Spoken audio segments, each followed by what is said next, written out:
आज बच्चों हम ललदे के बारे में पढ़ेंगे। ललदे कश्मीरी भाषा की संत कवित्री थी। इनका जन्म 1320 में कश्मीर स्थित पामपोर के सिमपुरा गांव में हुआ। इन्हें लल्लेश्वरी, लल्ला, ललारिफा आदि नामों से जाना जाता है। इनका देहांत 1391 में हुआ। इनकी प्रमुख रचनाएं वाक शैली में काव्य रचनाएं लिखी हैं। इनकी रचनाएं कश्मीर में अत्यंत लोकप्रिय हैं।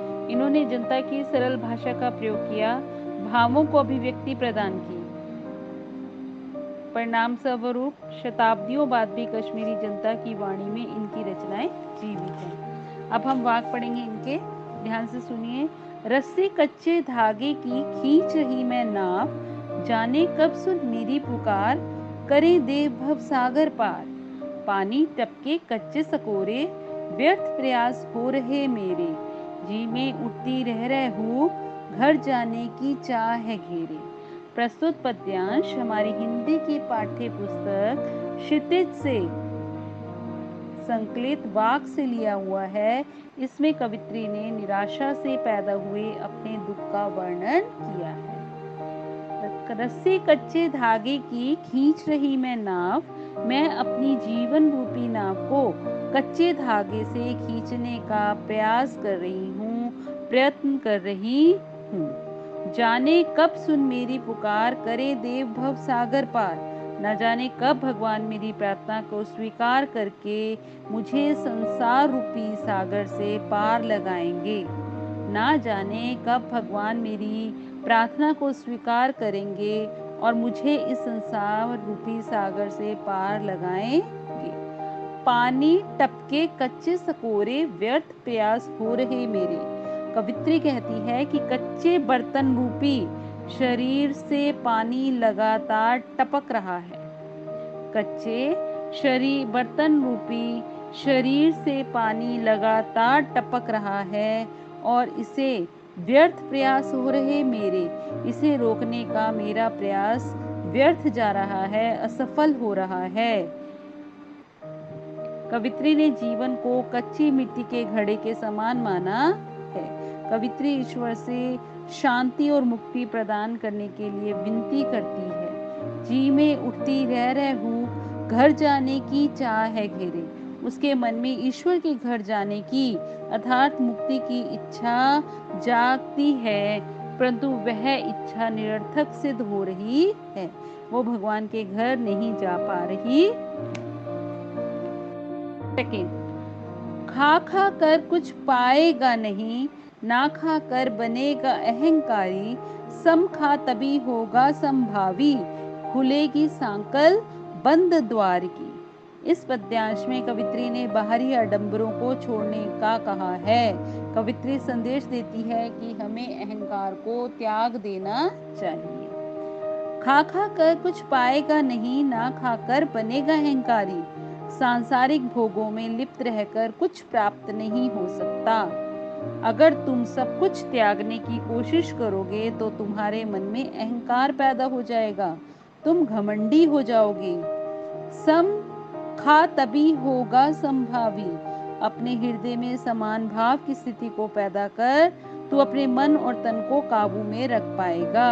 आत्मा शुद्ध हो जाएगी, खुलेगी सांकल बंद द्वार की। आत्मा रूपी दरवाजे पर जो अहंकार रूपी अज्ञान की कुंडी है वो खुल जाएगी, ईश्वर का प्रकाश सब जगह फैल जाएगा। दोबारा सुनिए। सांसारिक भोगों में लिप्त रहकर कुछ प्राप्त नहीं होगा। अगर तुम सब कुछ त्यागने की कोशिश करोगे तो तुम्हारे मन में अहंकार पैदा होगा और तुम घमंडी हो जाओगे।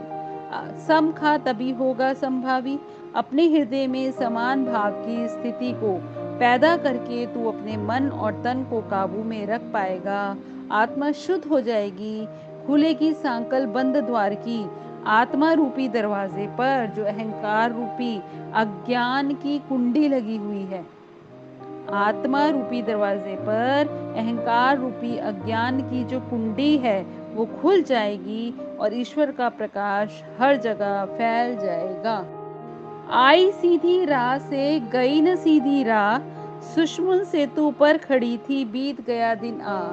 जेब टटोली कोड़ी न पाई, मांझी को दूं क्या उतराई।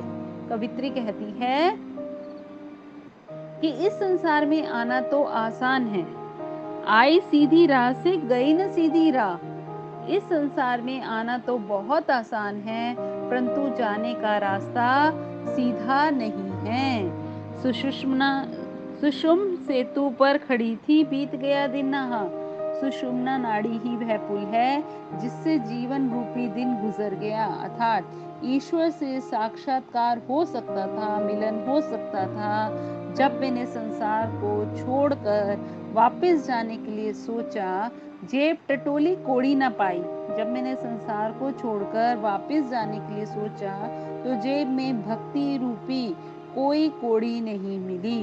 माझी को दूं क्या उतराई, नाव चलाने वाले गुरु की दया से सब पार हो गए, तो उतरने का भाड़ा देने के लिए कुछ नहीं था, अर्थात उस पार उतारने वाले मांझी ने संसार रूपी सागर से बेड़ा पार लगाया था, पर मैं उसके प्रति कृतज्ञता भी प्रकट नहीं कर पाई। इसमें कवित्री कहती है, आई सीधी राह से गई न सीधी राह।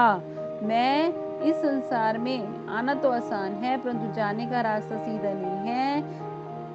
सुषुम्ना सेतु पर खड़ी थी, बीत गया दिन आहा। सुषुम्ना नाड़ी ही वह पुल है जिससे जीवन रूपी दिन गुजर गया, ईश्वर से साक्षात्कार हो सकता था।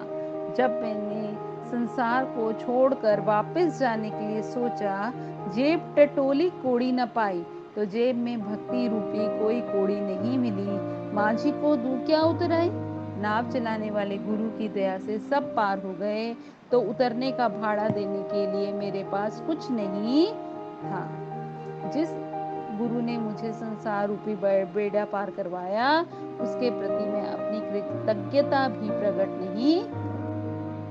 थल थल में बसता है शिव ही, भेद न कर क्या हिंदू मुसलमान।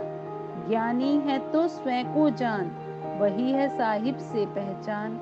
इसमें कवित्री कहती है कि ईश्वर शिव स्वरूप में संसार के कण कण में निवास करते हैं। जब थल थल में बसता है शिव ही, प्रत्येक जगह शिव अर्थात कल्याण का निवास है। भेद न कर क्या हिंदू मुसलमान, हिंदू या मुसलमान का अंतर सही नहीं है। ज्ञानी है तो स्वयं को जान, वास्तव में हिंदू मुसलमान दोनों ही एक हैं। यदि मानव तेरे भीतर ज्ञान है तो तू सबसे पहले स्वयं को पहचान, स्वयं की पहचान कर, वही है साहिब से पहचान। उसी दिन तू ईश्वर को भी पहचान लेगा, उसका परिचित हो जाएगा। थल थल में बसता है शिव ही, भेद न कर क्या हिंदू मुसलमान। प्रत्येक जगह शिव है, कल्याण है, हिंदू या मुसलमान का अंतर सही नहीं है। वास्तव में हिंदू और मुसलमान दोनों ही एक हैं। ज्ञानी है तो स्वयं को जान, यदि मानव तेरे भीतर ज्ञान है तो तू सर्वप्रथम स्वयं की पहचान कर, स्वयं को समझ, वही है साहिब से पहचान। उसी दिन तू ईश्वर को भी पहचान लेगा, उसका परिचित हो जाएगा।